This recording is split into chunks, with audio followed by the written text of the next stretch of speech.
Devon and Cornwall Constabulary are currently detaining 5 people, 3 men and 2 women, for offences under the Terrorism Act.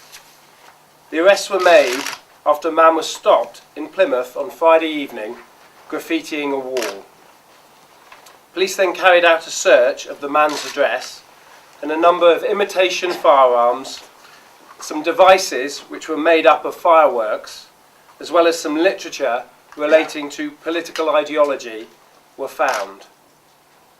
Further searches are currently ongoing and a number of items have been submitted for forensic examination. Police will be applying for warrants of further detention under the Terrorism Act in order to continue to search various houses in the Plymouth area and to interview the 5 suspects.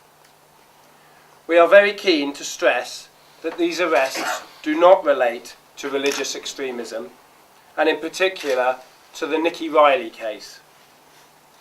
I want to reassure the local residents of Devon, Cornwall and the Isles of Scilly that they are not at risk and these arrests are isolated at this time. Thank you. What happened is on Friday night a man was arrested graffitiing a wall in Plymouth. When the officers arrested him and then went back and searched his house, they found a number of imitation firearms and also some devices which were made of fireworks put together. He was then arrested, as was everyone else in the house at the time, under the Prevention of Terrorism Act. Can you tell us a bit more about the imitation firearms? Yeah, these ranged from just handguns to larger weapons, but they were all imitation. They were deactivated weapons and couldn't actually be used to fire real ammunition. And I understand a 16-year-old has been arrested. Was he a schoolboy?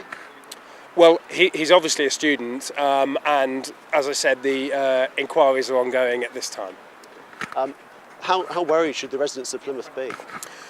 This is an isolated incident. It doesn't relate to any religious extremism or any of the other cases such as the Nicky Riley case that have occurred in Plymouth previously.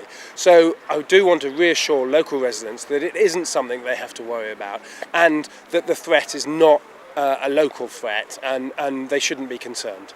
With a terrorist case like this, how does the action differ to a normal arrest? Quite obviously, with terrorism cases, you can extend someone's detention, and we will be asking that a judge extends their detention so we can question them and go into a lot more forensic examination than you would in a normal kind of case. So we will carry out a thorough search of the houses, carry out full forensic examination and interview all 5 individuals. We just had a press conference, a lot of questions there. Is there anything that wasn't asked or any more information you can tell us? No, just as I said, I want to reassure local residents that this is an isolated matter and it isn't something that residents of Plymouth should be concerned about. And these fireworks that have been adapted, how dangerous were they when you found them? Well, we always carry out a careful examination in any of these cases. And as I said, we will take all these devices and we will have them properly examined by forensic experts to actually identify what they are and how dangerous they are. Okay. When can we expect another update on this case? Quite obviously, it's an ongoing case. We will give you updates throughout the week as we find out more information. Okay, thank you.